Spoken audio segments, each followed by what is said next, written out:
and welcome. My name is Jen, also known as Boston Jen on Ravelry and Boston Jen 1 on Instagram. Welcome to the Downseller Studio YouTube channel. You can also find me on the Downseller Studio audio podcast. Today you are joining for another Crafty Chat, which I'm really excited about. So settle on in and get to know my friend Beth. Beth, explain to people where they can find you online and tell us a little bit about yourself.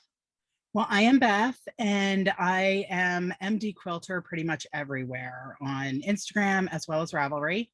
I also actually have a YouTube podcast called MD Quilter Knits, and it's been on hiatus, but it is back now and hopefully back filming every 2 weeks again. So, yeah. Excellent. And everything, of course, will be linked down below. So if anything is not linked, just feel free to send me a message and we will find you the info. So I usually start out the episodes talking about how we know each other. And I have the world's worst memory, so it's nothing about you. I don't remember most things, but I remember meeting you for the first time and maybe the only time in person at Neighborhood Fiber Company down in Baltimore, where we were taking a steeking class with Ann Weaver, which was an incredible weekend. And I think that you knew me from my podcast and I remembered you from social media. And I think you were the one who came up to me and said, "You're Boston Jen, right?" Is that at all accurate? It is, but actually that was not the first time that we met. It wasn't. We actually met at Maryland Sheep and Wool. I was on the really rainy Maryland Sheep and Wool when the podcaster meetup was in that super hot barn, or like, yes, whatever. Yeah, that building. That building. It was awful. And I kind of stood in line waiting to talk to you and talk to you. Yay. Well, I'm sorry that I don't remember that. I was feeling so sick that day. I laid on the grass for like an hour before that event or after that event. I don't really remember which. So yeah, it happens. Festivals are really fun, but they can also be super overwhelming. Yeah. And we also saw each other at the last Rhinebeck that was in person. Yes. And your mom was funny because I was like, "It's Boston Jen's mom." And she's like, "Look, she recognized me." And you're like, "I know her." I do remember that now that you say that. Yeah, it was cute. You're right. It's amazing how some of the festivals can all just kind of blur together after a while. Absolutely. Especially those big ones. I mean, they're just lots of people, sensory overload. Yes, all of that. Well, like me, you're a very, very prolific maker, mostly knitter, but also crocheter. And do you do a bit of spinning? I do spin. I do spins in I have binging spins that I do, and then I'll stop for a while and then I'll start up again. And I enjoy it, but I have to be in the mood for it. Yeah. Yeah. I feel like that's sort of common. Well, why don't do you want to start us off by showing us something that you've been knitting on or something you finished recently? Sure. I will start with a sock that I actually just started. I am actually knitting a pair of socks for my husband. He has been complaining because I haven't knit him socks in a long time and his socks have holes in them. And I looked at them one day and I was like, "Oh, I can fix these," because I got one of those darning kits from Trinkles. And I looked at them and I was like, "Oh no, these are so beyond." And he used to give me grief because he has 5 pairs of hand knit socks. Okay. And I thought that was great. He has one for each day of the week in the winter. And he's like, "No, there are 7 days in the week." Stickler for the rules. I know. So he's getting new socks. But these are just started on Tuesday. And I'm doing the morning coffee socks pattern by Kay Litton, Crazy Sock Lady. Nice. And it is an old deep stash skein of online sock and wool. Whoops. Love that. There it is. Yeah, it's nice and toothy and heavy. And he has very large feet. So I like to knit sport weight or DK weight socks for him because I don't have to do as many stitches. Yes, I do that for Dan as well. Yeah. So I love self-patterning yarn. It's very fulfilling, isn't it? Absolutely. That's what I started with when I started knitting socks. I was like, oh, that's cool looking. I want to do that. For So, sure. yep. I love it. And did you cast those on for summer sock camp? I did. I'm one of those joiners.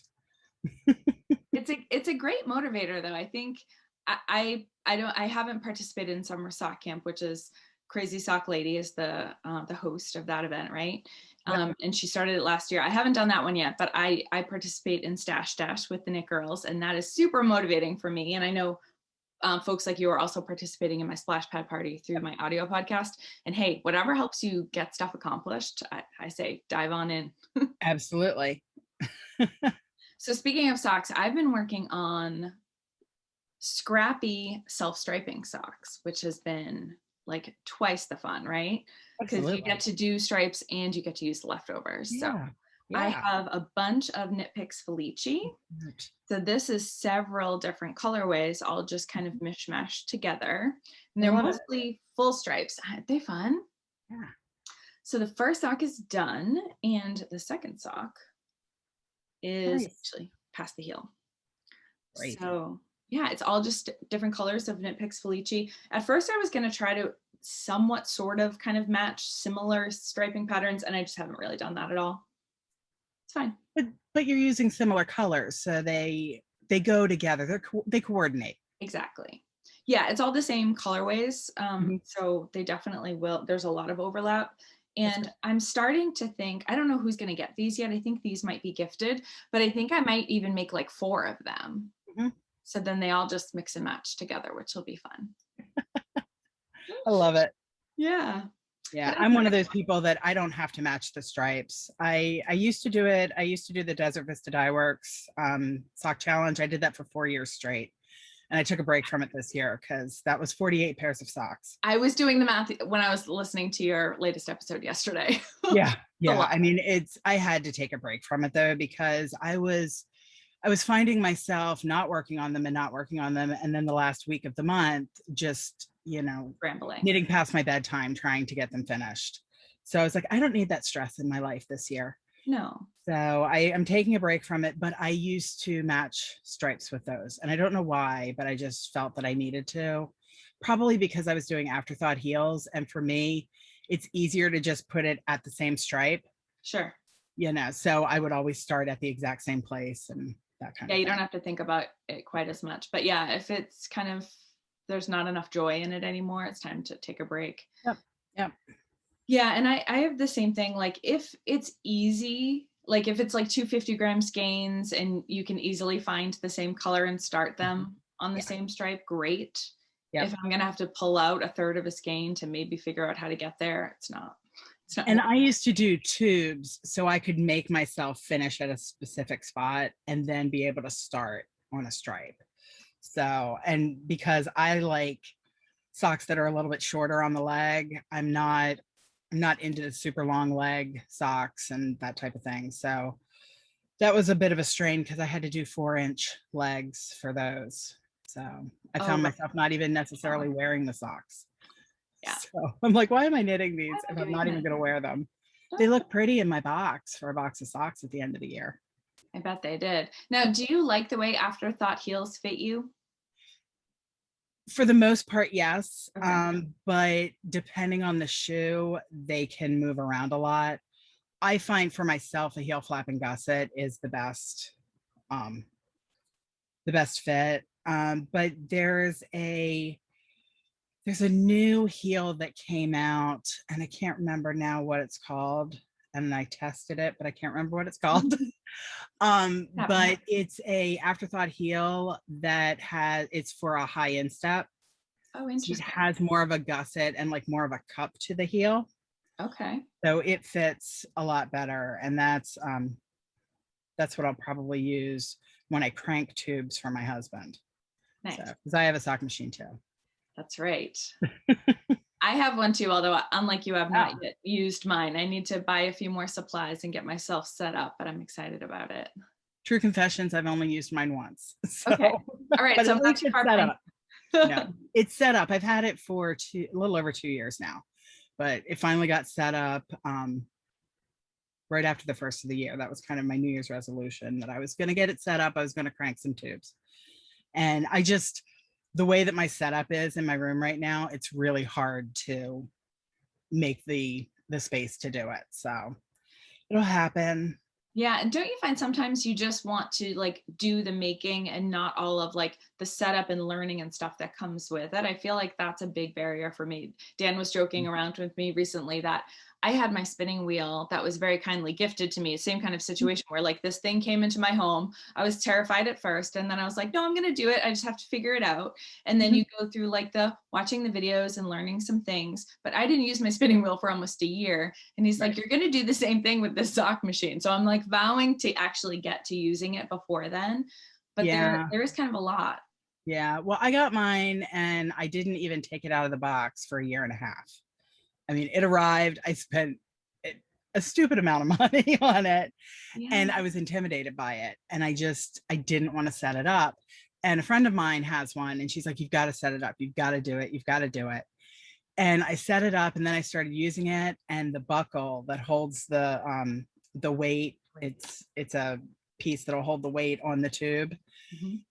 It was malfunctioning. I had a bad buckle. Oh no. And I had it for so long, there was no way that I could reach out to Erlacher and be like, yeah, so this was broken and I'm just starting to use it.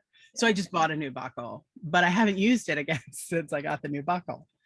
So it'll happen. Well, that's the hard thing. You don't know when you're a beginner, like, is it just me or is something wrong? And yeah. And like I asked my friend, I'm like, okay, so show me how yours works, because mine this piece keeps popping out. She's like, I have never had that piece pop out ever. I'm like, and this is like forged steel here. There's no way that I could like bend it back into place or anything, because it was not moving.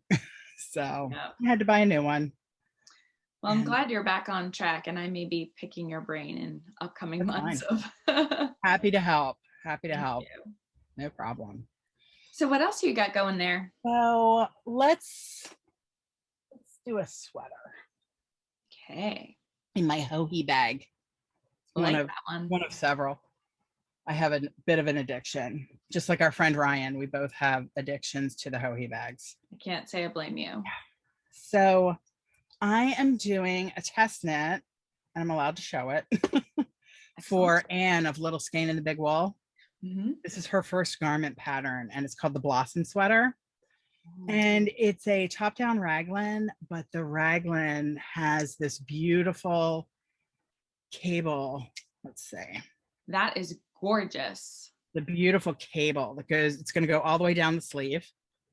Ooh. And like open yarn overs for the raglan seam itself. Yeah. But it's just this one very intricate cable.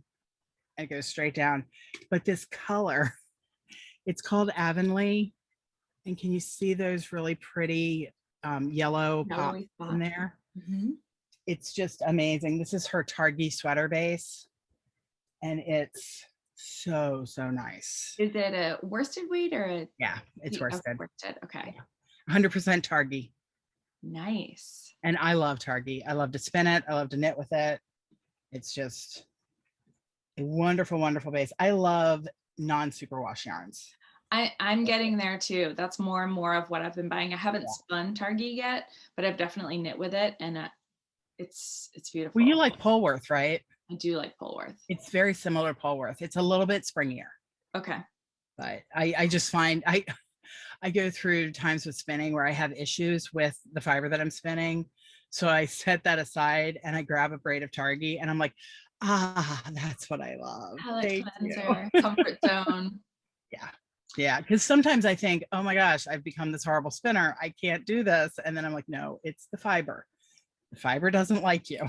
Yeah. It definitely happens. I just had a like 3 or 4 week fight with some Shetland that I was spinning. And the next 2 ounces that I finally, once I got that off the wheel and started the next 2 ounces, also Shetland, just slightly different natural color. Spinning like a dream. Yeah.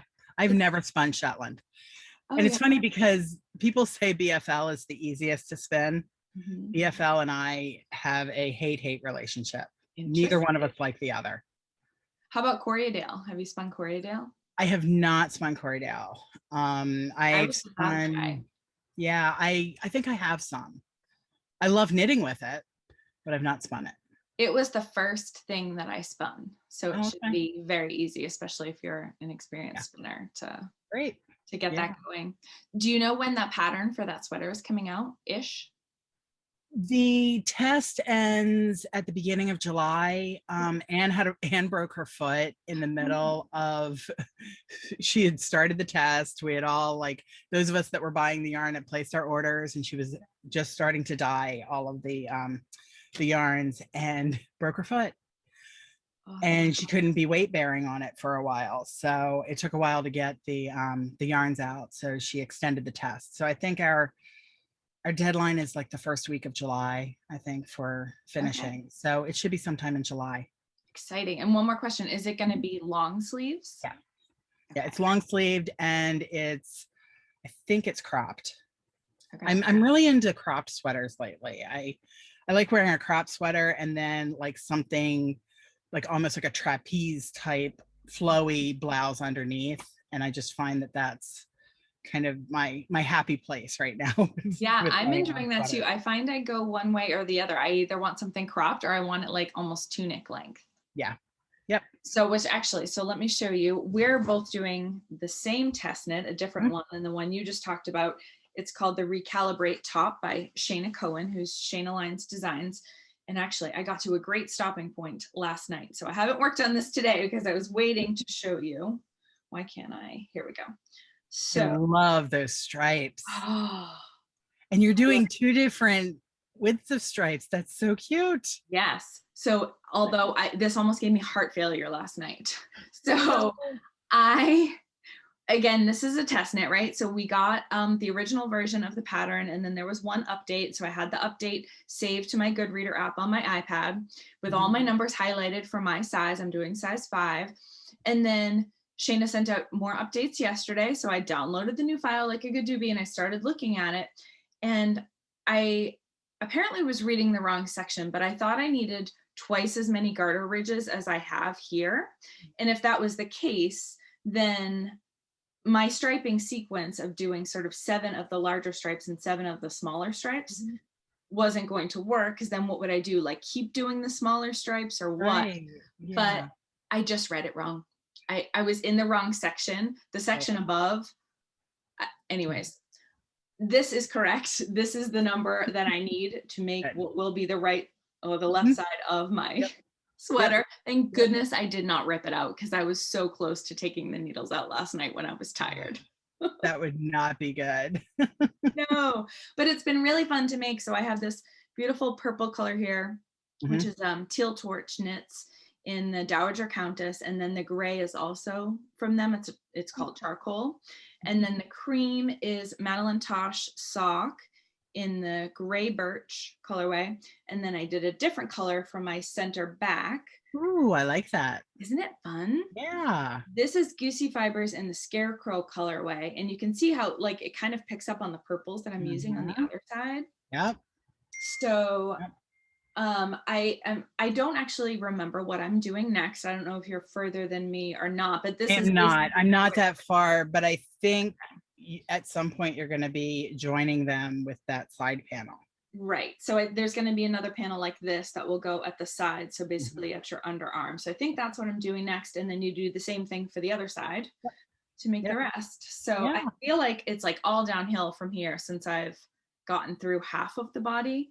Exactly. So it's been super fun. Have you enjoyed the test net so far? I have loved this test net. It's been so much fun, and being able to share it with Shana is a lot of fun too, because I chat with her on Zoom pretty regularly with another group. Nice. And it's just so much fun because it's like probably about half a dozen of us chat in there, and we'll be in there and we're like, Shana, look. She's it's just the so best. And I like that even for testers, she allows us to modify. So the original pattern, the way that she showed it and wrote it, was just for these wide stripes to go all the way across. And people are doing no stripes or a million different colored stripes or whatever you like, or they're striping this part and this part. So I like that she gives you that flexibility. Yeah, one of my friends was showing me last night, she's doing an advent calendar. and she's doing like the stripes of the advent calendar, and she's doing the same colors going both sides. Okay. Yeah. So she's using like half of it on one side, half on the other side, and it's coming around so pretty. I'm so excited to see all the finished versions. It's fun to see the in progress pictures too, but I can't wait to see them all come together. So I'm using my my Adorn It gnome bag for mine, and it's so cute because it says Adorn It and then Splash Pad Party 2021. Yes, that's one of our exclusives for this summer. It is so cute. I love it. I can't pass up a gnome. Yeah, so My cute. husband loves gnomes. I don't know why, but he loves gnomes. So Nice. Well, he's not alone. I feel like all of our Down Cellar Studio community loves them. Yeah, it's a good thing. Gnomes are good. They're adorable. Yep. So I am not as far as you, but I am striping 2 colors for my center panel. So I used a light pink and a darker pink striped, and I did just single garter ridge stripes there. And then I'm using 2 different variegated in here, and I'm doing 2 garter panels or 2 garter ridges across. Yeah. So yeah, and then I have a green for the side panel. Beautiful. Yeah, so it's fun. I hadn't thought to do the center panel in the horizontal stripes until after I was done with both of mine. And then I saw some of you clever people doing that. And I was like, darn, I think I might have liked doing that. I think I'm already going to have to make another one. But yeah, well, it's just, for me, it's like, oh, it's like bringing together those different directions of stripes and that kind of thing. And I just love anything that's textural and, you know, different. So that's why Shana's designs are a lot of fun. I wish I, you know, knit more hats or shawls or that sort of thing, because it's a lot of fun, all those modular things that she does. So I was really happy when she came out with a sweater. Yes, for sure. Now the pattern is written, this Recalibrate top, for like a hip length, or which she calls the full length, which is a little bit more sort of close to tunic. I'm doing the longer one. Which one are you doing? I'm doing the hip. I'm doing hip length. Yeah. So I figure it'll be a nice crop, like just above the waistband of pants. Not that I'm going to wear it with, you know, I'm not that free to go. Yeah. So no, I'll be wearing something under mine as well, even if it covers a bit more. I feel like most knitting requires it. Yeah, there's very little that I'm not going to wear at least like a tank top under it or something, just because number one, wool can get somewhat itchy even if it's super soft. Agreed. You know, those little hairs will get you sometimes. So yeah, for sure. Yeah. Well, speaking of needing something to wear underneath, I'm working on another top that is very see-through. So you definitely need something underneath it. This is the Deschain by Leila Raven, which, have you made one of these? I feel like everyone has made one. I have not made one, but I have yarn to make one. All right. Well, consider yourself enabled. This panel is so fun and so addictive. Yeah. I can't even tell you how quickly I knit this up. And so this is another oversized crop kind of top. It does have longer sleeves as written. Of course, you could modify that. But something about having this lace panel in the middle, so potato chippy. I'm using yarn that I haven't used before. It's Rowing Creative Linen. Okay. So it's a linen, like 50% linen flax and 50% cotton. Okay. And it's US 9 needles is what I got gauge on. So, and I did do one extra repeat of the center because it just kind of felt like it was going to hit me at a strange spot if I didn't lengthen it a little bit. But I've had the front done for a little bit now, and then the back is just straight. It's just a big stockinette rectangle. And then I guess you probably sew them up and then add the sleeves. So it's pretty basic. So I think even like a newer knitter could make this and not have too many troubles. Yeah, a friend of mine made one and she brought it in. She had just finished it and brought it into the shop.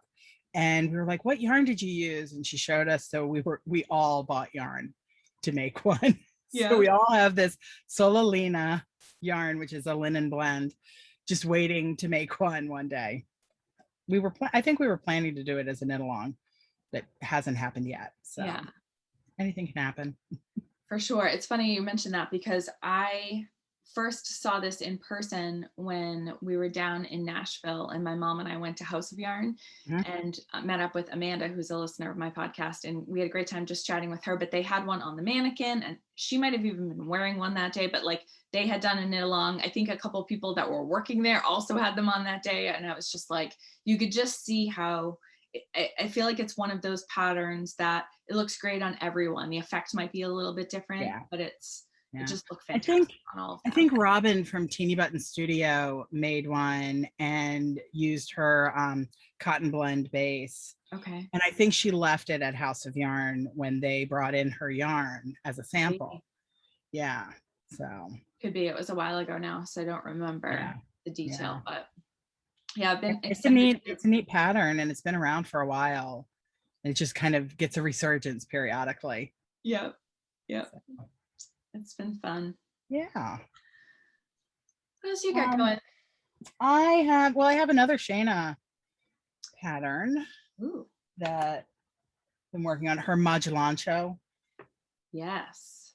So I started this because I'm going to the Zombie Knit Apocalypse retreat in a few weeks. Soon, yeah. And I started it as part of the knit along. I don't think I'm going to have it finished. Okay.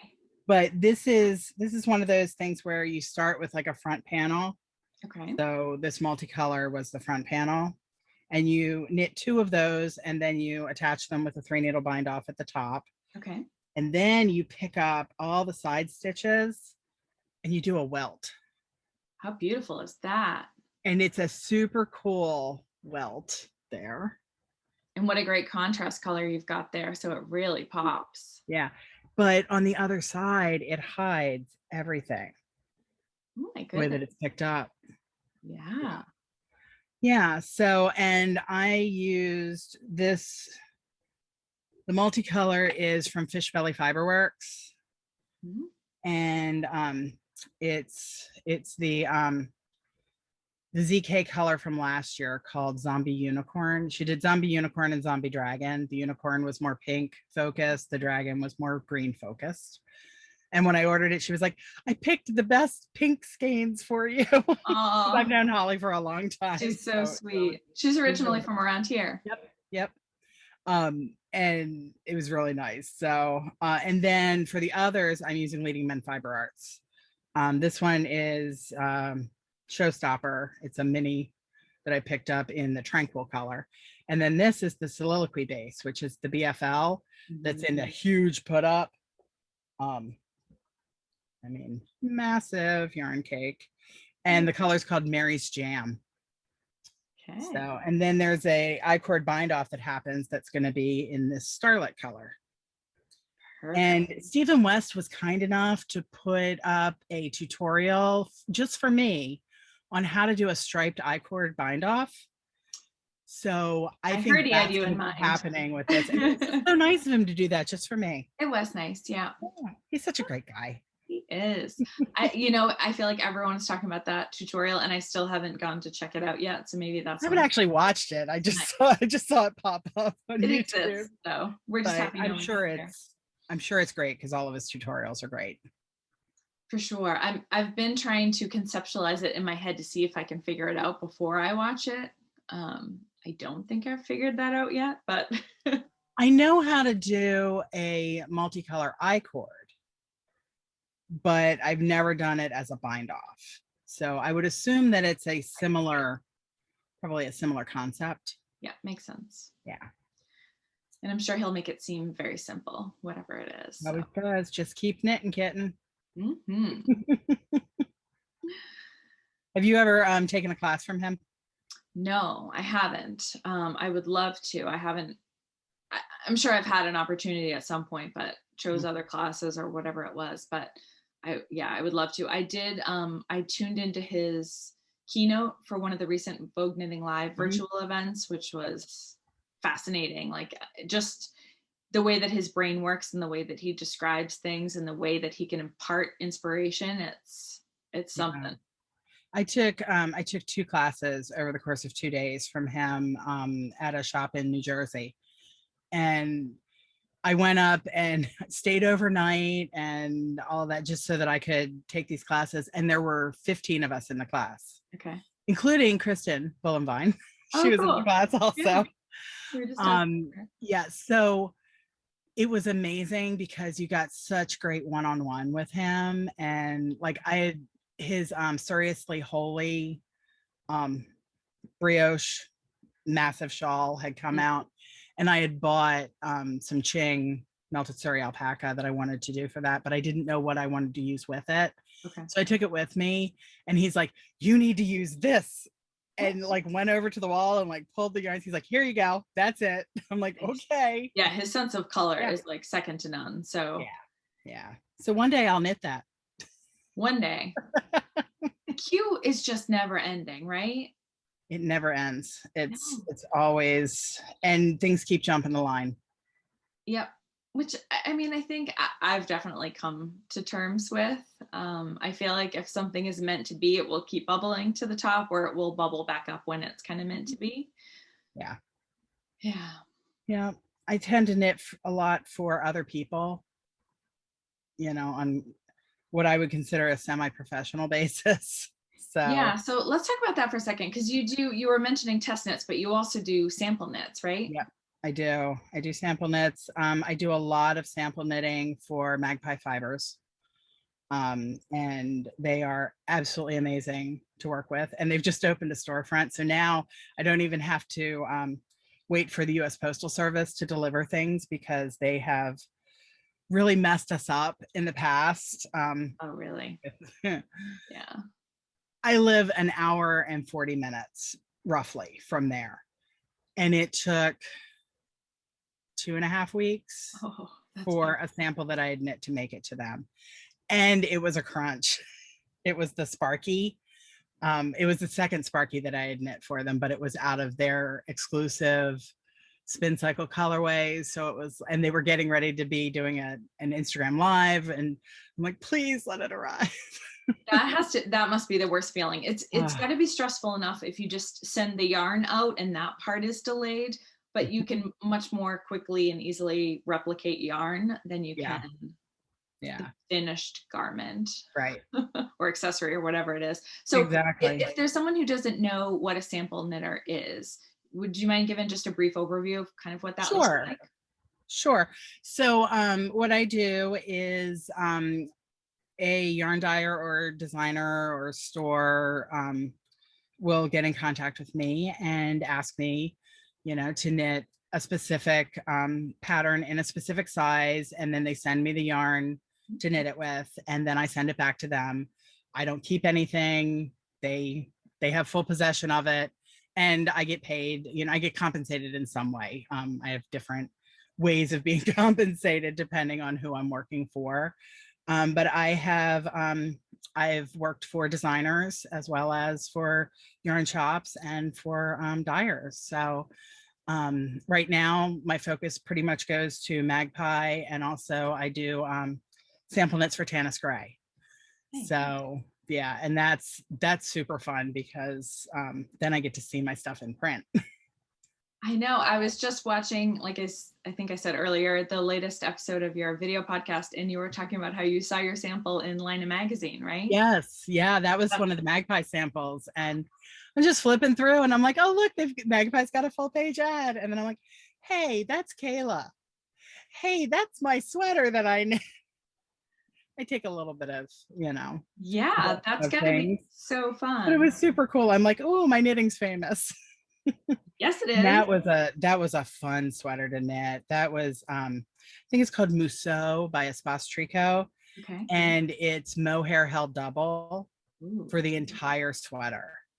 And it has like balloon sleeves. So you do this I-cord edge on the cuff. And I mean, it was just so much fun to knit. And that feather yarn of theirs just flies off the needles. It's amazing. Nice. Well, and I have to, I have to guess that that must be at least a lot of the fun of the sample knitting. Like, yes, you're getting compensated, and absolutely you should be, but you can play with yarn or patterns even that you might not otherwise if it was something that you had to keep or do something with. Yeah, people pay me to play with fun yarn. Yeah. I mean, it's a great deal, you know. Don't tell anybody, but I would probably do it for free. You know, if they just give me the yarn, I'll play with it, because I'm very much a process knitter. I wear some of the stuff that I knit, but most of it gets folded up and put away, and like I wear it to photograph it, and that's the joy for me, is the actual process of knitting it and then photographing it and posting it on Instagram and then kind of walking away from it. That's so funny, because as I was thinking about chatting with you this morning, I was thinking that mostly when I think of you, I think of garment knitting and socks, obviously. Yep. But I was thinking that when you go to work, like you must just like, people probably don't even ask, is that hand knit anymore? Because you make what feels like all of your clothes. So it's so funny to me to hear that you don't wear them very much. It's funny because my one coworker, she's like, so this winter, am I going to see you wear any of your sweaters? When am I going to see you actually wearing your sweaters? I know you knit them, you bring them in, you show me, but you never wear them. So like when I wear one, I make a big deal of, yes, this is one of my sweaters. Because it's kind of a unicorn. It's, you know, it's very rare that they see me wearing something that I've knit. So, you know, number one, it doesn't get cold enough to keep a sweater on all day. It's just, yeah, I was wondering if it might be at least partially a temperature thing, which yeah, makes sense. Yeah, I mean, not that I live in a warm climate necessarily, but it's warmer. You know, I feel like if I lived in Alaska, maybe I would wear hand knits more. So but maybe I don't even wear my hand knit socks that much. It's terrible. It's terrible. Do you gift your things at all? Not really.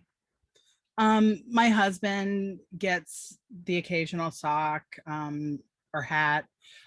I did convince him to let me knit him a sweater, because he's one of these people that he runs super hot. So when we were dating, I bought him a sweater for Christmas, and he dutifully wore it once, and then it went to the bottom of the laundry hamper and stayed there for eternity. And he's like, I love you, but I can't do that. It's too warm. I am a sweater. Right. So, I don't need an extra. But now it's like he always puts on his flannel, his like a flannel robe that he'll put on when he's like playing his video games or something. And I'm like, what if I knit you a cardigan? He's like, a what? I said, a cardigan, you know, a Mr. Rogers sweater. He's like, oh, that I could do. So I convinced him to let me do that. I bought the yarn for it. I still haven't made the sweater. But he's okay with it, because, you know, he's like, when you go into your room, you're working, because he sees it now as work, and it's great. I've got him snowed. It's great. That's, talk about supportive. That's fantastic. Yeah, I have to hope he doesn't watch this. Probably. I mean, he'd have to be pretty deep into this episode before he's hearing this. So probably. This is true. Yeah. This is true. I think you're safe. I don't think Dan's watching either. So. Okay. Too funny. Well, I just have one last pair of socks to share, and then I'll be curious to see if you have anything else that you want to share. This is also kind of scrappy-ish. I have Knit Picks Felici in the Dragonboat colorway. Ooh. Which I think is supposed to be, I'm guessing that's some sort of like, is that like a Chinese New Year thing, or like that? I remember, whoops, sorry. Yeah, I just put your blinds up and it fell, sort of. I remember like in the Baltimore Inner Harbor, they had these things called the Dragonboats, and they were like the paddle boats. Yeah. They were the foot pedal boats, and they were shaped like dragons. And that's what I've always thought of with Dragonboat. And I guess I associate it with some sort of festival or something. Yeah. I don't know enough about it. Anyways, but when I saw the colorway, I just saw like Christmas with Christmas lights. Yeah. So I think that I screwed up and only ordered 50 grams and decided that was fine. And so I have this like Christmassy speckly kind of yarn. It's so cute. So I use that for the heels and the toes.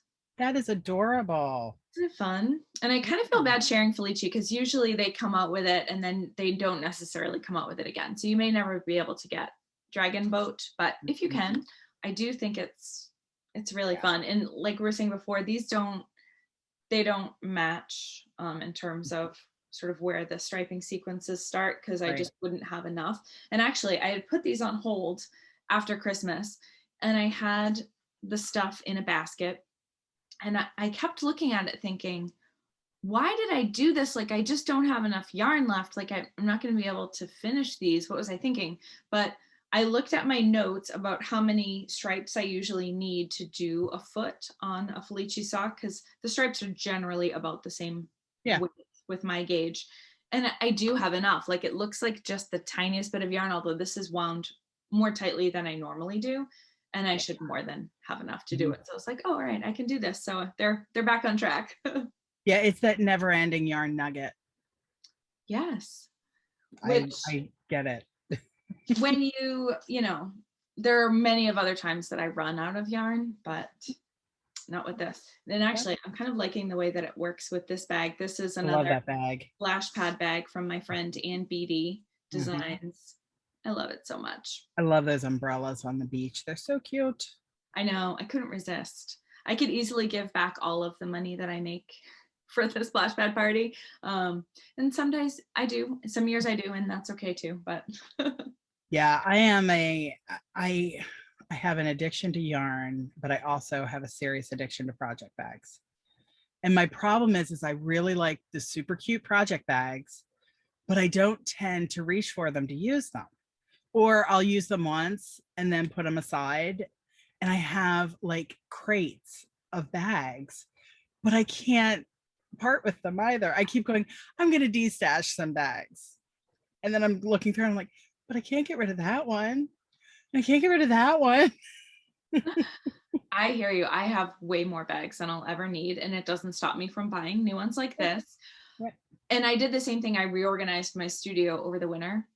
And it was a good chance to kind of put your hands on everything and be like, oh, I don't love that. Maybe I could get rid of it.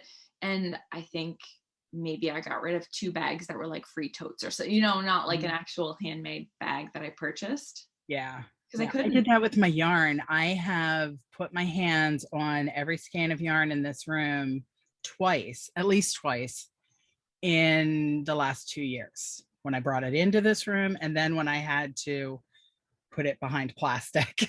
Yeah. So but I can't, like the first time I went through, I probably pulled about 60 skeins, and my guild does a yarn swap every April. Oh, fun. So I took them to the yarn swap and I came home with 0 skeins. Oh, wow. I got some equipment, like they had a like the Lazy Susan type of thing was there. So I grabbed that. Because I brought the most yarn to trade. I got first dibs on looking through everything. Well, that worked out. But I was very restrained because I was like, I need to just not bring someone else's cast offs home. I need to, really be more selective. Hey, I'm not. We try when we can, right? And then bring in other stuff. Yeah. Exactly. Yeah. I've just bought a whole bunch more yarn. What you don't see around me are piles of new things that I've purchased. Yeah, we're not even going to look over in that area. No. That's my normal Zoom area, and I'm just like, yeah. We'll just pick this corner for today. Yeah, exactly. So I just moved everything around. What a big job, though, to put everything into those bins, huh? I did it over the course of 2 weekends because I got about 3/4 of it done and realized I had miscounted how many bins I was going to need. Oops. So I had to finish it up later. But I did it while I was like Zooming with friends. So they were kind of keeping me company while I was doing it. And it just made it go a lot faster. But I had a goal too. I was in protection mode. So I was like, I got to get this in there done. And now I feel much safer. So that's good. Well, do you have anything else that you want to show us today? I will show you my sock yarn blanket. Oh, yes. So this was my Project 465 maker project for your Patreon. Mhm. And I started this on the first block was knit on August 6th, 2011. So my goal is to knit the last block August 6th, 2021. I love that. And I am less than 140 blocks away. Yay. When this is finished, it will be 1,008 blocks. And the blocks are about 3.5 inches square. Wow. And it's all sock yarn. It is not all my scraps. Okay. When I first started it, I was doing 5-gram mini skein swaps like nobody's business. Nice. And I have so many left. I'm going to make so many sea glass tees coming up. Just from all my leftovers from this, but I'm not going to open it all the way up because that's okay. But this is my sock yarn blanket. Now I used Shelly Kang's sock yarn blanket pattern. And I discovered when I went to do my show notes after I did my podcast that the pattern has now been discontinued. Oh no. And I think it was discontinued because people started doing Kemper Wrey's Coziest Memories blanket. Okay. And they're very similar. It's just this is a smaller square. Kemper's is I think it's a 40 stitch square. Mine's 31. And it was a free pattern on Shelly's blog. And, you know, she's just since discontinued it, but it's so much fun to knit. And a friend of mine, we were going to a like a knit in public type of thing at a shop that's not around anymore up in Pennsylvania. And we get there and we're sitting outside and knitting, and she puts a set of DPNs and a mini skein in my hand and it's like, cast on 31 stitches. I just looked at her, I was like, what are you talking about? She's like, just cast on 31 stitches. And she made me knit my first block. I didn't have any mini skeins with me, so I'm just like grabbing mini skeins from her. I did like 8 blocks that day. I'm like, okay, I'm hooked. Yeah, so that's she so did that to me. It was so much fun watching you. So that that project 465 was a project that we did in the month of May with my Patreon group, where you'd work on something for 15 minutes a day for 31 days. It was 465 minutes. It was so fun to see all your new squares. Yep. Yeah, and I have little light bulb stitch markers on all of them so that I can see them, see which ones I did. Yeah, so I'm on the down slope now on the rows because I did corner to corner. Right. So it got really big. And now the rows are big. Ends as you go on that? Yeah, I knit over them. Okay. So I haven't trimmed the ends yet on these, but I've trimmed the ends on most of it. Okay. But they're all woven. You just got to clip them. Yeah, I just have to clip them. Well, that'll be good because I can imagine weaving in 1,000+ ends at the end. Like if you waited, probably would never happen. It wouldn't. I'd have fringe. It would be a fringy blanket. There you go. Yeah, there'd be enough hanging off. It would sort of look intentional, probably. Yeah. And I have a mason jar that has like a hinge lid on it, and I'm collecting all of my little clips from weaving in ends. And my thought is I'm going to send them to Hedgehog Fibers because she collects your leftovers to do her Tweety yarn. Yeah. And when you send stuff, she sends you a coupon. So just what I need is more yarn. But I'm trading yarn for yarn. It's a nice way to recycle and make sure that stuff doesn't go to waste. So exactly. Yeah. It's awesome that they do that. I loved hearing that.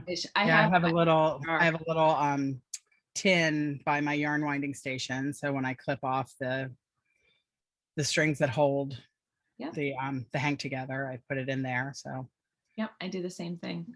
Yep. Yep. When I started doing it, I didn't know why I was doing it. Same.